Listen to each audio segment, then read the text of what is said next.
I am Rajni. मैं उपस्थित हूँ आत्मकथा जयशंकर प्रसाद द्वारा रचित का भाग 2 लेकर। अब तक हमने देखा कि जयशंकर प्रसाद जो है अपने बारे में जो है किसी को भी बताना नहीं चाहते जो जीवन में उनके घटा। आगे वो कहते हैं, उज्जवल गाथा कैसे गाऊं मधुर चांदनी रातों की, अरे खिल खिलाकर हंसते होने वाली उन बातों को कहते हैं। मैं अपनी मधुर चांदनी रातें मतलब जो सुख के पल हैं उनकी गाथा मैं कैसे दिखाऊं। कहते उस समय में जब मैं खिल खिलाकर हंसता था, मैं उन बातों को आप लोगों के सामने कैसे बताऊं। मिला कहाँ वह सुख जिसका मैं स्वप्न देखकर जाग गया, आलिंगन में आते आते मुस्काया कर जो भाग गया। वो कहते हैं स्वप्न जो मैंने रात को सपने देखता था, सोचता था कि पूरे होंगे, और सुबह जब जागता था तो क्या देखता था कि वो मेरे सपने कभी भी पूरे नहीं हुए। इसीलिए मैं उन्हें कहता हूँ कि वो मेरे आलिंगन में तो आए परंतु आते आते चले गए, और मैं जो हूँ ऐसे का ऐसा रह गया, और वो मेरा सपना जो है मुझे धोखा देकर छल देकर जो है चला गया।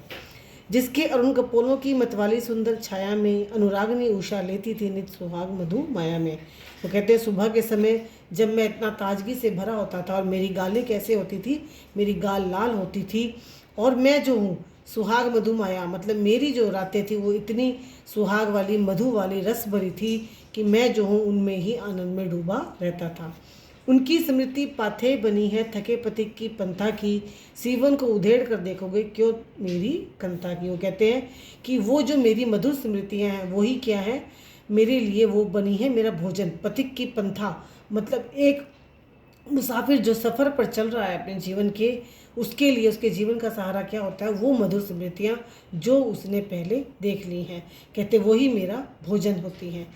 सीवन को उधेड़ कर देखोगे क्यों मेरी कंथा क्यों। कहते अगर तुम मेरी सीवन को उधेड़ोगे तो तुम मेरी कंथा, मेरी कष्ट, मेरी पीड़ा को क्या देखकर क्या पाओगे।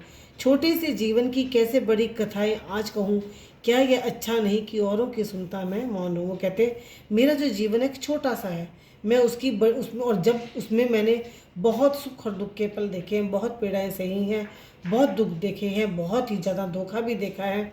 कहते उसकी कथाएं मैं आज आपके सामने कैसे कहूँ। कहते बेहतर यही होगा कि मैं मौन रहूँ, चुप रहूँ, और दूसरों की ही जो हूँ कथाएं जो हैं मैं सुनता रहूँ।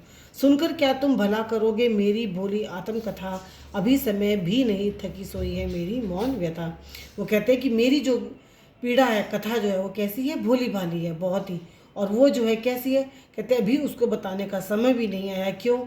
क्योंकि वो जो है थक कर सो गई है, और मेरी व्यथा जो मेरी पीड़ाएं हैं वो मौन है, इसीलिए उनको आपको बताने का कोई भी जो है फ़ायदा नहीं है। बेहतर यही है कि ये समय मेरी पीड़ा कहने का नहीं है, मैं दूसरों के सुनता रहूं और चुपचाप मौन में ही अपनी पीड़ा को अपने आप ही सहता रहूं।